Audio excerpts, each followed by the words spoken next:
Je l'ai ressenti d'abord par le cadre qu'on s'était tous fixé quand on est rentré dans la résidence, où l'espèce de bienveillance était quand même assez énorme.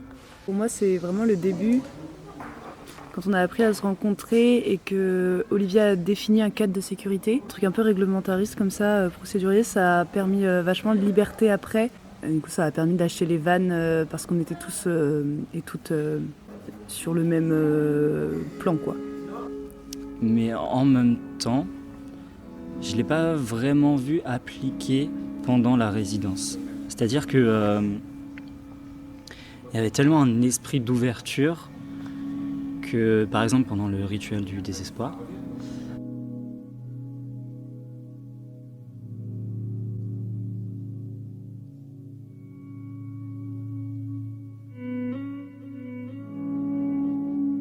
on nous a pas forcément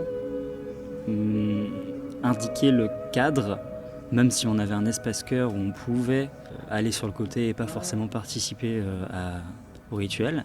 C'est-à-dire que du coup, on nous a mis l'espace cœur à côté du rituel et on avait quand même une implication à l'intérieur de ce rituel. Donc de ce point de vue-là, c'était un peu une bienveillance cadrée, mais qui nous... où pendant le rituel, on avait quand même le visuel sur des personnes qui ressentaient, qui exprimaient des choses dans le rituel, même si on était dans le cœur. Parce que du coup, moi, j'ai été dans le cœur assez rapidement, parce que submergé par tous les ressentiments et tous les sentiments qu'il y avait dans le rituel. Et il y avait quand même cette chose de visuel, d'auditif, où en fait, il fallait être coupé de tous ses sens pour pouvoir être dans cet espace de bienveillance et dans la bonne utilité du cœur. Mais comme expérience de bienveillance, du coup, et de cadre, et ça nous a donné une vision de ce qui est améliorable. Je pense que je peux parler du landscape body art parce que pour moi c'était vraiment un retour pur à la création et pas au jeu mais à la scène.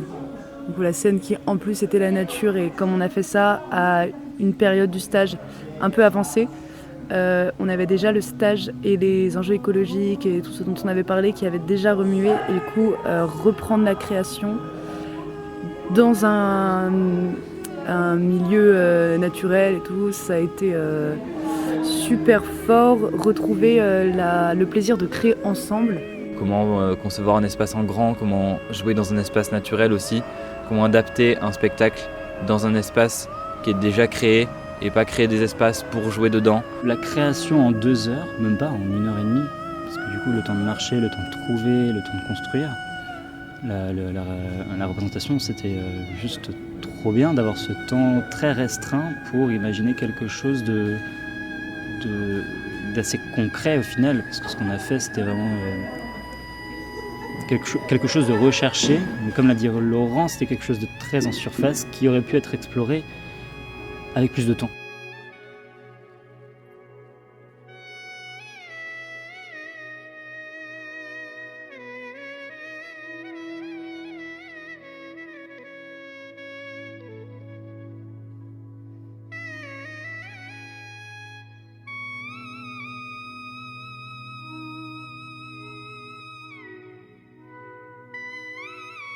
Ce mot est super important, le concernement.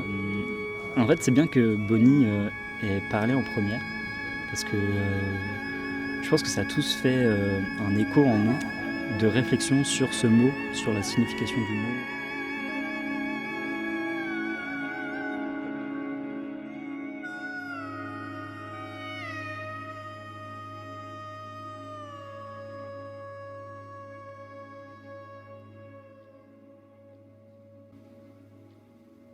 Et le fait qu'elle ait parlé,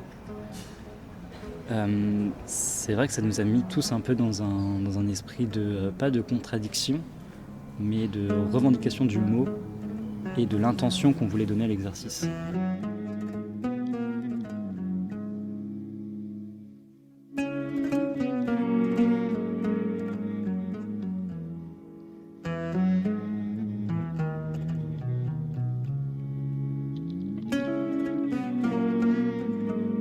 Et je sais que ça m'a remis les pendules à l'heure, parce que c'est des choses, je pense qu'on était à peu près tous et toutes politisés à ce sujet-là et éduqués, mais de revoir les chiffres.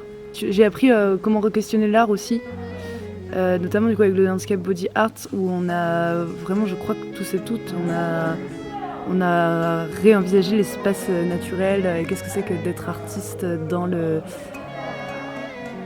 la nature, parce qu'en fait on est des humains et humaines, on fait partie de la nature nous-mêmes et on fait de l'art dans des lieux privilégiés alors qu'en fait je trouve ça assez intéressant d'aller faire de l'art dans ce qui nous compose.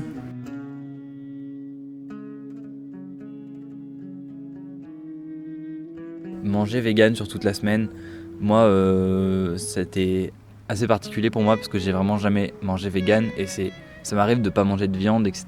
Ça oui, ça m'a remis grave en question.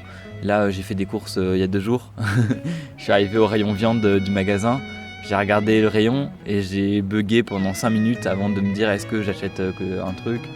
Et au final je pense que ça m'a vraiment ouvert les yeux quelque part parce que je pense que je vais réduire ma consommation de viande par exemple. Il y a une prise de conscience où maintenant j'ai plus envie de faire gaffe qu'avant. Mais après, ça n'a pas forcément fait un déclic en moi, où je me suis dit ah bah tiens,